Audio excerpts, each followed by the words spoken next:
Hey everyone, it's Christoph. You know me, Tales of Honor podcast, the host, the writer, the producer, the editor, the one-man show. I want to do a quick little bonus episode today. I'm recording this on the 30th of December, so it's not the end of the year quite yet, but close enough. Why not? This is going to be something a little different that I haven't done before, and shout out to the Digression podcast for giving me the idea to kind of do this.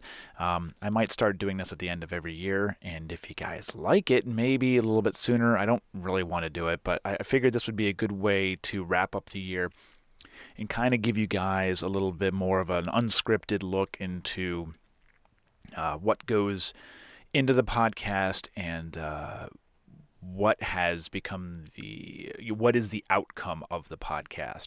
So I'm going to go over some statistics of the show to kind of let you know what size of show this is. I figured, why not? It's not any sort of braggy way whatsoever, but I want to show growth. Two, I want to show that I don't think that I'm King Poop on Turd Island with the biggest show on the face of the planet, because I'm not. So I kind of want to just let you guys in behind the scenes. So first of all, I do want to thank you all tremendously for the support. You guys are actually the number 2 reason why I'm doing this. The number 1 reason, of course, is to get all these stories out. Without that mission, the rest of it's kind of pointless. But you guys are the number 2. It's a close second. It's a very close second by less than a half a percentage point to the reason why I keep doing this. If there was very little feedback whatsoever, whether it was on feedback reflected in the stats itself or feedback in regards to messages that I get on Instagram, Facebook, and YouTube specifically. Those are the YouTube's actually becoming one of the biggest ones that I get comments on. Without all of that feedback, I would have less of a drive to do this. So it is a little bit more, that's positive reinforcement to me, and I do really appreciate that. So let's get into it. First of all, I want to state all the places that you are able to find. Now, I do host with Libsyn, or Liberated Syndication. They're the oldest podcast hosting company in the game today. They have been fantastic to work with. They have a great podcast themselves called Libsyn. I think it's just called The Feed, the official Libsyn podcast. So it's a great listen, especially if you are a podcaster. I think some of it may be lost on you if you're not an actual podcaster yourself, but it's a great publishing tool for those who have their own podcast or are considering having a podcast, which I'm always down to help anyone who's looking to start their podcast or need help, even though I'm not an expert. Willing to let you know what not to do. That's pretty much all I ever have for advice. So the destinations I have set up with Libsyn, my show goes out to Amazon Music /Audible, Deezer, Facebook on Publish, which is where you can just log on to Facebook and watch it converts the audio into a photo and audio, so it turns it into a video so you can listen to it. Ghana was a new addition this year, which is big over in India. Google Play Music, iHeartRadio, Libsyn, there's a classic feed, more of their website. LinkedIn, it does publish to LinkedIn similar to Facebook. I don't use LinkedIn very often, but it's there. So Player FM, Radio.com mobile app, Spotify, which was a new one as well. Twitter, it does publish a video to Twitter.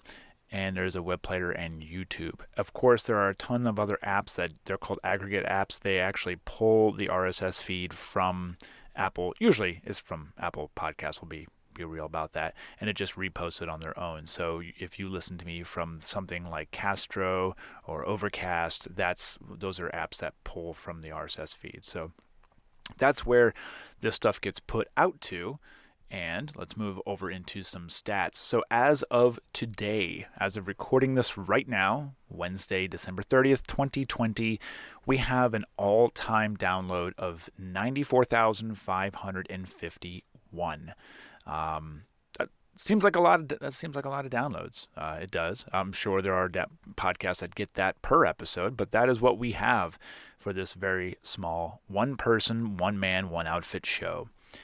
The highest listened to episode, or downloaded, however you want to, we'll use download as the as the unit of measurement here, is Harold Wilson, which was released on the 4th of June, 2017. It's one of the older episodes.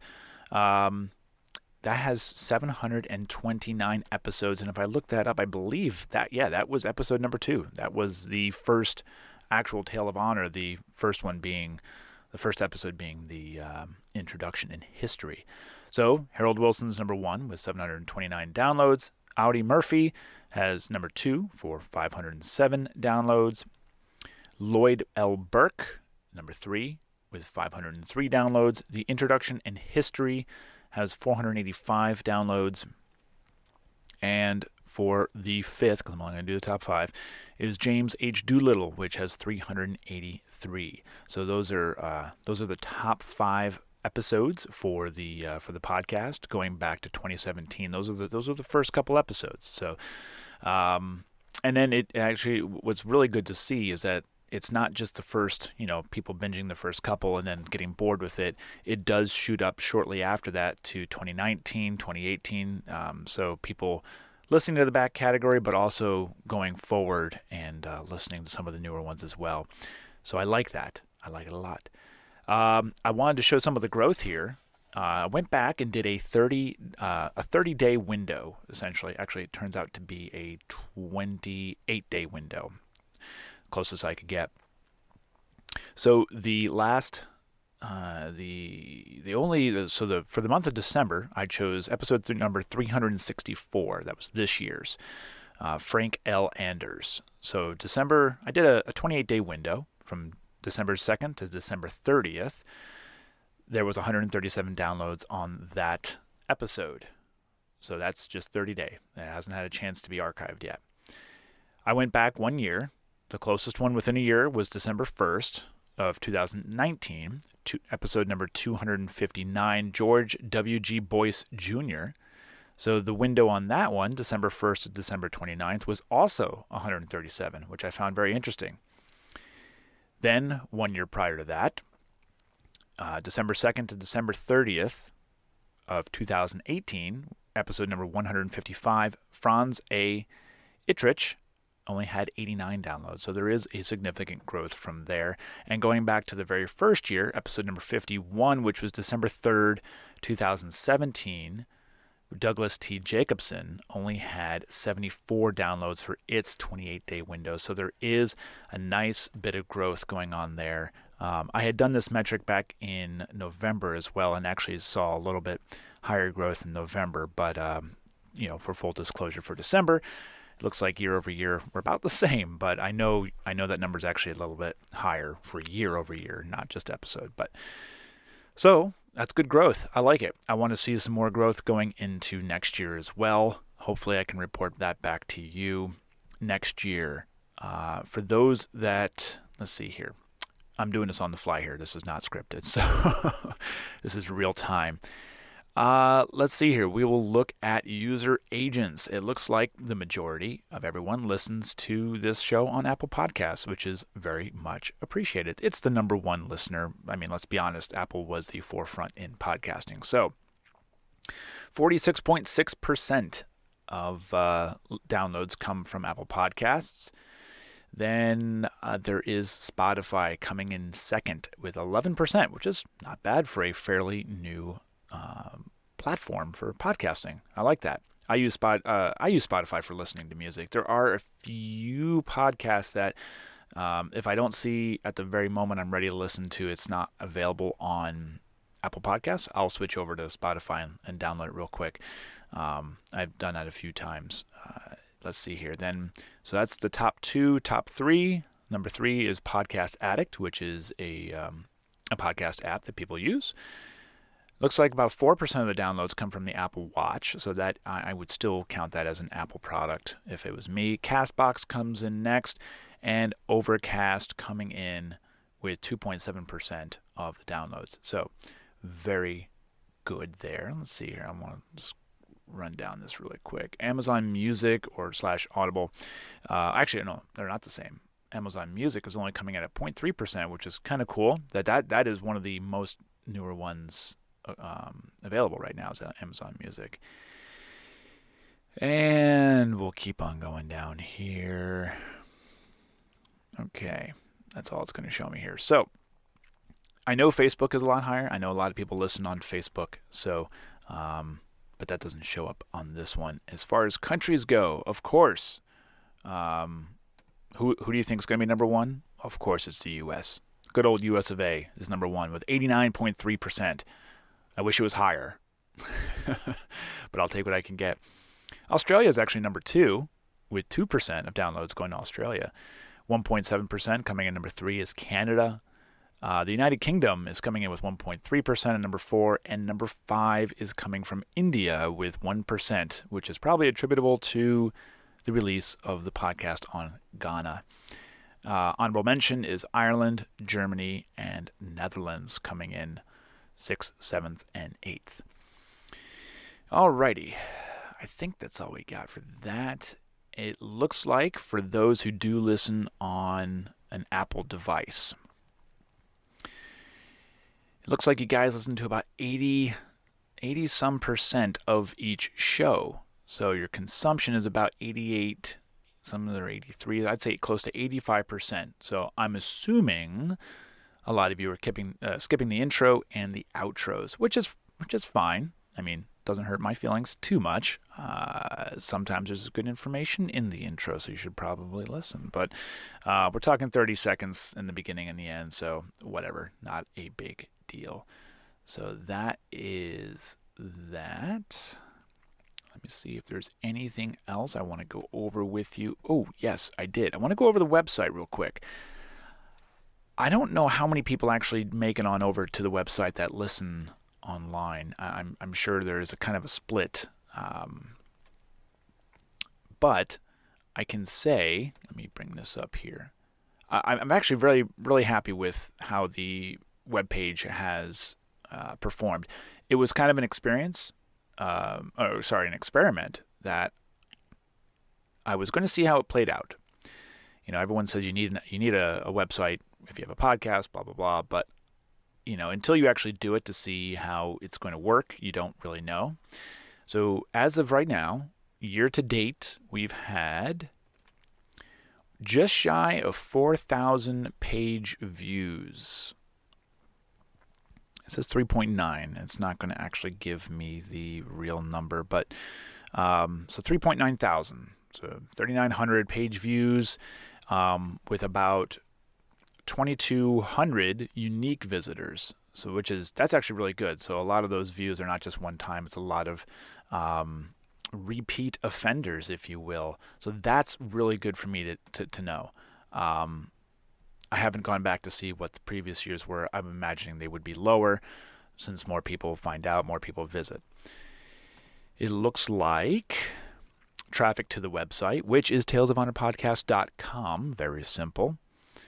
Let's see here. The U.S. is also number 1, followed by Canada, Finland, Ireland, and the UK. So that is also very good to know. It actually shows me the U.S. breakdown. The most visits come from Pennsylvania. I wouldn't be surprised if they're all me. No, they're not. They're not actually all me, which is awesome. There's wow, a lot of them. That's a lot of places. So there's a lot of unknown, which I don't know if people are doing that through a VPN or if it just doesn't know. But Fountain Hill, Wilkes-Barre, Philadelphia, Kingston, and Clairton are the top ones in Pennsylvania. Pennsylvania coming number 1. California in number 2. Florida number 3. Tejas, or Texas as they say, is number 4. And Virginia, which is for lovers, as I'm told, is coming in number 5. So that's how the U.S. breaks down for geography. Traffic sources. It looks like a lot of the hits are coming from search engines like Google, Bing, DuckDuckGo, Yahoo, and MyWay, which I've never heard of, but it's there. Google, of course, being king. I personally use DuckDuckGo, but that's okay. Whatever you want to use is fine. It looks like keywords. Oh, I don't have that activated. Okay, well, we'll move right on to popular content. So, Obviously, the home is the most popular because that's where you go to first, obviously. Then it goes to stories, and it looks like Hilliard A. Willowbanks is the number one story that actually has been clicked on and visited in the on the website there, followed by Arnold Bjorklund and David Bellavia. So good to see that.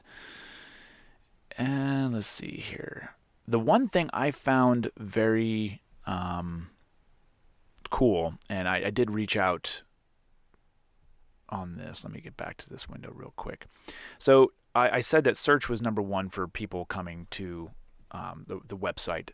It looks like the second place was people just typing in or clicking on the link itself directly was number two. Number three was based on social media, Facebook being number one, then YouTube, then Twitter, then Instagram, which is a lot lower than I would think, and then LinkedIn lastly. The last traffic source is called referral. Now, I host with Squarespace, my website with Squarespace, so they're very good at breaking down these analytics, which is nice. The number one that I actually know what it is, the first one here, I have no idea what this web address is, so I'm not even going to bother with it. But the number one is Wikipedia. I have edited quite a few sources when I do find information and added it to Wikipedia's. But the next one underneath that really gave me, I'm not going to lie, gave me a little bit of a little pat on the back. It was actually Coffee or Die, which if you're not familiar with Coffee or Die, that is the publication put out by Black Rifle Coffee, which I've been a fan of for many years. So it was kind of they did a story about the double recipients of the Medal of Honor, and that was done last year. And somehow I missed this, but I mean I read the article when it first came out, but I missed the referral. They used me twice. The author of it is Matt Freitas. I hope I'm saying that right, or Freitas. Matt Freitas. This was written on November 25th, 2019, and it's titled 19 Badass Americans Who Were Awarded Multiple Medals of Honor. I was referred to twice as a source on here, and that kind of it gave me a little bit of pride, not gonna lie. And I reached out to Matt and thanked him for that, even though it was a year late, but I still thanked him for it. Also featured in Maternity Week, don't know why, iHeart.com, Scribble, and Amazon. I'm not sure why Amazon. I'd have to click on here to find out why. It just says Amazon.com. Who knows? But that's all. So that's all for the website. I do appreciate the views on the website. Like I said, I will be keeping it going. The website is a great way for those. Some people are visual learners instead of listeners. So you are able to go there and read as well as listen. If you want to do both at the same time, you can read along. Perfectly can. Maybe that's better for the younger viewers. I don't know. But it's there as an option. There's each story. If you haven't been there, each story has a what I actually read. So it's my script. So I write and read it. It has it typed out there that you can read, and it also has a web player that you can listen to the podcast. Also, over on the webpage, I do have the recipients by conflict, a nice little breakdown. First of all, you can select each category to find which one you want to listen to, but I also have a nice little pie chart of that and recipients by branch. I do have a link to all the places you need to find me, and I do have a link to the new merchandise store over on Teespring. That is there as well. So thank you very much for all of you that have reached out in one way, shape, or form. I believe that is all I have to go over with you, and I guess that's it. Thank you very much. I cannot say enough how thankful I am for all of you for supporting me along the way, and I'd like to make this even bigger. One thing I will ask of you, in addition to sharing with everybody, is if there's something you would like to hear me do or add to or take away from the podcast, please let me know. I don't care how you contact me. If you have my number, which some of you do, go ahead and text me. Send me a message on Instagram. Send me a message on Facebook, on YouTube. Twitter, however it is you know me. You can even email at talesofhonorpodcast@gmail.com. You can contact there. There's also a contact form over on the webpage as well. If there's something you want to hear more of, let me know. Don't say more episodes because 2 a week is already kind of stretching me. But if there's something you want to hear more of, let me know. If there's something you want to hear less of, which I've already watered down the podcast a lot. I've taken out. I know some people didn't like the ad reads that I would do in the beginning of the show, so I got rid of them. Simple as that. So I've already taken away as much as possible. Try to keep it to the nitty gritty, which is also why I'm doing this episode as a standalone episode. And so if you don't want to listen to it, you don't have to. But that's please let me know because maybe sometimes I have good ideas and sometimes I don't. Sometimes those ideas have not even come yet, and some of you more than likely have better ideas than I do. So if there's something you would like to hear me do, and I know one of the more frequently asked things are interviews with actual recipients. Let me just say I would love to do that. I know today in today's world where everyone is on Zoom, I more than likely probably could do that. However, in my head, if that's something that I'm going to do, I have to make it uniquely my own, because there have been many interviews and conversations with people who have received the Medal of Honor, and I don't want to repeat a lot of the stuff that's already out there just for the sake of saying that I did it. So if you're wondering why I haven't done that, that is why. I had some ideas in my head, and of course, I'm one of those people that if I don't write something down immediately, it goes away. So I had some ideas. I know they were decent, maybe, at the time, and I don't have them anymore. So they've escaped me. Maybe they'll come back, maybe they won't. But if you have an idea that you think you would like to listen to or that you think somebody else would like to listen to that has not been done by somebody else, I'm not looking to, like I said, I'm not looking to repeat somebody else's content just for the sake of doing it. Please let me know. And that's it. I hope you all have a very, very good New Year. I hope you all have a safe New Year's Eve and New Year if you do choose to go out. Please hug your loved ones for me. Let your closest friends and family know that you love them. Also, I love all of you, and we'll see you in the new year. Something simple as that. Have a good one, everybody. Thank you again.